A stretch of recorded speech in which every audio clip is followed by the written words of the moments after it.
আসসালামু আলাইকুম। এইচএসসি 26 পরীক্ষার্থীরা, হাতে সময় মাত্র কয়েক ঘন্টা এবং এর পরবর্তীতেই আমাদের শুরু হয়ে যাচ্ছে বাংলা প্রথম পত্র পরীক্ষা। প্রথমেই আমরা এমসিকিউ হাতে পাবো, সেখান থেকে সুন্দর মতো আমাকে এমসিকিউ অ্যান্সার করতে হবে। দেন সিকিউ অ্যান্সার করে একজন হয়তো বা 60+ নাম্বার উঠাতে পারবে, কেউ 70+, কেউ 80+, অর্থাৎ এক একজনের টার্গেট এক এক রকম। তবে আমাদের টার্গেট যেন একটাই থাকে, পরীক্ষায় যে কোনো মূল্যে আমাকে A+ তুলতে হবে। কিন্তু শেষ দিনে এসে আমার কাছে কেন জানি না মনে হচ্ছে মোস্ট অফ দ্য স্টুডেন্ট কোনো রকম টেনে টুনে পাস করার মতো প্রিপারেশন নিচ্ছে, যাদের ভিতর প্রায় সংখ্যক শিক্ষার্থী পরীক্ষাতে ফেল করবে। কারা ফেল করবে জানো? মাত্র 250 টাকা যারা এখনো আমাদের শেষ মুহূর্তের চূড়ান্ত সাজেশন কোর্সে যুক্ত হওনি, দ্রুত করো। পরীক্ষার আগ মুহূর্তে আমাদের কোর্সে যুক্ত হলেই পেয়ে যাচ্ছ সকল সাবজেক্টের একদম শর্টকাট সাজেশন, সকল গ্রুপের পিডিএফ আকারে, বিগত বছরগুলোর বোর্ড এমসিকিউ উত্তর সহ পিডিএফ আকারে, প্রত্যেকটা সাবজেক্টের প্রত্যেকটা চ্যাপ্টারের চ্যাপ্টার ওয়াইজ জ্ঞানমূলক অনুধাবনমূলক প্রশ্নোত্তর সকল গ্রুপের পিডিএফ আকারে, লিখিত অংশের একদম শর্টকাট টেকনিক পিডিএফ আকারে, ইংরেজি গ্রামার অংশের শর্টকাট টেকনিক পিডিএফ আকারে, পড়াশোনার দুর্দান্ত সব গাইডলাইন, ইংরেজি এবং আইসিটির দুর্দান্ত সব রেকর্ডেড ক্লাস, সেই সাথে পরীক্ষা শেষ হওয়া পর্যন্ত ফুল সাপোর্ট, সবকিছু থাকছে আমাদের মাত্র 250 টাকার কোর্সে। আমাদের কোর্সে যুক্ত হতে স্ক্রিনে দেওয়া নম্বরে 250 টাকা কোর্স ফি পাঠিয়ে এই নম্বরে হোয়াটসঅ্যাপে আমাকে জানাবে, সাথে সাথে তোমাকে কোর্সে যুক্ত করে নিব। তখন থেকে শুরু হবে তোমার A+ প্রস্তুতি। শেষ দিনে এসে যারা প্রচুর পরিমাণে ভুল করছে, শেষ দিনে এসে যারা তাবিজ ফলো করছে, এই টোটাল শিক্ষার্থী কালকে বোর্ড পরীক্ষার হলে ফেল করবে। তাও কিসে জানো? এমসিকিউতে ফেল করবে। সৃজনশীল প্রশ্নের অ্যান্সার সহজে করতে পারবে, কিন্তু এমসিকিউতে পার হবে কিভাবে? এমসিকিউ কি বানিয়ে লেখা যায়? এমসিকিউ আনুমানিক দিয়ে দিলাম আর হয়ে গেল? কোনোদিনও না। আমরা যারা শেষ মুহূর্তে শেষ দিনে এসে এমসিকিউর জন্য বিভিন্ন তাবিজ ফলো করছি, এই তাবিজ ফলো করা প্রত্যেকটা শিক্ষার্থী বোর্ড পরীক্ষার হলে বাংলা প্রথম পত্রে এমসিকিউ ধরা খাবে। কেন ধরা খাবে? শেষ মুহূর্তে আমাকে একজন 300 এমসিকিউ দিচ্ছে, 400 দিচ্ছে, 500 এমসিকিউ দিচ্ছে, যে এর ভিতরেই বাংলা প্রথম পত্রের সকল এমসিকিউ। মানে আমাকে দিবে কেন? আমরাই তো চাচ্ছি। আমি বলছি যে ভাইয়া, মানে যে যে স্যারের কাছে প্রাইভেট পড়ে বা যে যে স্যারের কাছে অনলাইনে যাকে ফলো করে, তার কাছে বলছে ভাইয়া আমাকে লাস্ট মোমেন্টে 300 এমসিকিউ দেন, যেগুলো পড়ে বোর্ড পরীক্ষার হলে কমন পাবো। বা অনেকে এই ধরনের বলছে যে আমার কাছ থেকে 300 এমসিকিউ নিলে এখান থেকে তুমি বোর্ড পরীক্ষার হলে কমন পেয়ে যাবে। এইভাবে এমসিকিউ নিয়ে যারা প্রিপারেশন নিচ্ছে, তারা কখনো বোর্ড পরীক্ষার হলে পাশ করার জন্য যে 10টা এমসিকিউ হওয়ার দরকার, এই 10টার অ্যান্সারও সঠিকভাবে করতে পারবে না। যদি পরীক্ষার হলে এইভাবে 300-400 এমসিকিউ পড়ে পরীক্ষার হলে কমন পাওয়া যেত, তাহলে এই টোটাল 2 বছর কষ্ট করে একটা শিক্ষার্থী বাংলা প্রথম পত্র বইটা শেষ করতো না। লাস্ট মোমেন্টে তোমাদের টার্গেট একটাই হবে, কাজ একটাই হবে, যেটা বারবার করে বলে আসছি, সেটা হচ্ছে তুমি তোমার মেন বইয়ের উপর ফোকাস দাও। তোমার টেক্সট বুক, বাংলা প্রথম পত্র যে মেইন বইটা আছে, মেইন যে টেক্সট বুকটা আছে, এইটার উপর ফোকাস দাও। এইটার খুঁটিনাটি আমরা যেভাবে কমপ্লিট করতে বলেছি, যা যা করতে বলেছি সেগুলো কমপ্লিট করো।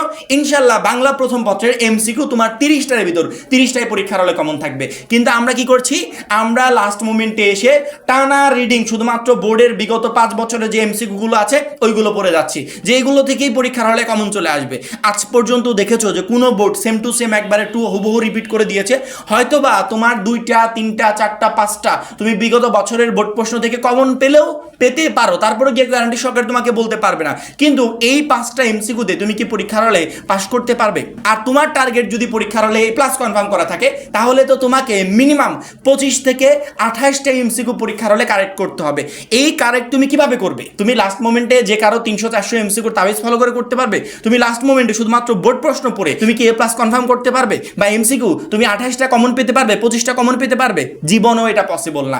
আমরা শেষ মুহূর্তে এসে যে ভুলটা করছি, আমার কাজ আমার সাথে কানেক্টেড থাকা একটা শিক্ষার্থীও যেন শেষ মুহূর্তের এই ভুল প্রিপারেশনে পরীক্ষার হলে বিপদে না পড়ে। আমি বারবার করে বলছি, এখনো যতটুকু সময় আছে, তুমি যদি মনে করো যে আমি বোর্ড পরীক্ষার আগ মুহূর্তের 2 ঘন্টা টানা 2 ঘন্টা সময় আমার কাছে আছে, এই সময়টুকু আমি নষ্ট না করে মূল বইয়ের উপর যে টপিকগুলো আছে এই টপিকগুলোর উপর ফোকাস দিই, টানা রিভিশন দিই। যদি একবারও রিভিশন দিতে পারি, 2বার রিভিশন দিতে পারি, শেষ একদিনে যদি 3বার 4বার 5বারও রিভিশন দিতে পারি, আমাকে মুখস্থ করতে হবে না। অনেক শিক্ষার্থী প্রশ্ন করে যে ভাইয়া এখন লাস্ট মোমেন্টে এসে এগুলো কি কমপ্লিট করা সম্ভব? এগুলো কি মনে থাকবে?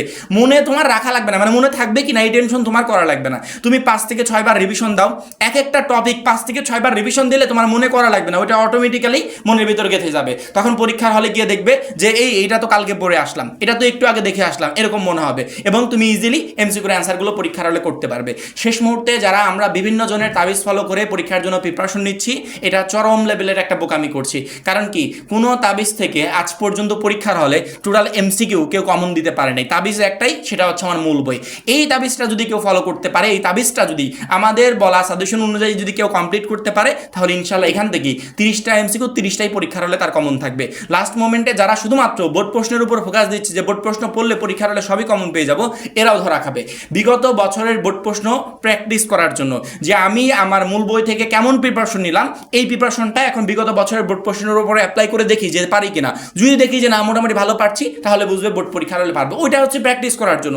ওইটা থেকে যদি মেইন প্রিপারেশন নাও, তাহলে তো তুমি বোর্ড পরীক্ষার হলে কখনো ভালো করতে পারবে না। শেষ মুহূর্তে এসে শেষ দিনের মাত্র কয়েক ঘন্টা সময় যেখানে বাকি, এই সময়টুকু আমি চাই না যে কেউ এমনভাবে নষ্ট করুক যে এই নষ্টের কারণ হিসেবে তার পরীক্ষার হলে তার খেসারতটা দিতে হচ্ছে, বা মিনিমাম যে 5 নাম্বারটা উঠানো দরকার সেটাও সে উঠাতে পারছে না। আমাদের টার্গেট একটাই, পরীক্ষার হলে আমি A+ প্রিপারেশন নিয়ে যেতে চাই। কিন্তু তোমরা যেভাবে প্রিপারেশন নিচ্ছ, এই প্রিপারেশনে A+ দূরের কথা, আমি পাস নিয়ে শঙ্কিত আছি যে তুমি বাংলা প্রথম পত্রে MCQতে পাস করতে পারবে কিনা। যেহেতু MCQ সিকিউতে আলাদা পাস করতে হবে, সেক্ষেত্রে সিকিউতে যদি আমি 70-এর ভিতর 70ও উঠাই আর MCQতে যদি আমি 9 পাই, 10-এর জায়গায় যদি 9 পাই, তাহলে ওই নাম্বারে আমার কোনো কাজে আসবে না, ওই রেজাল্ট ঠিকই ফেল চলে আসবে। এই জন্য প্রত্যেকটা শিক্ষার্থী শেষ মুহূর্তের এই কয়েক ঘন্টা সময় অযথা নষ্ট না করে, কোনো তাবিজ ফলো না করে, বিগত বছরের বোর্ড প্রশ্নের উপর পুরো ফোকাস না দিয়ে তোমার যে মেইন বইটা আছে, মূল বইটা আছে, এইটার উপর একটু ফোকাস দাও।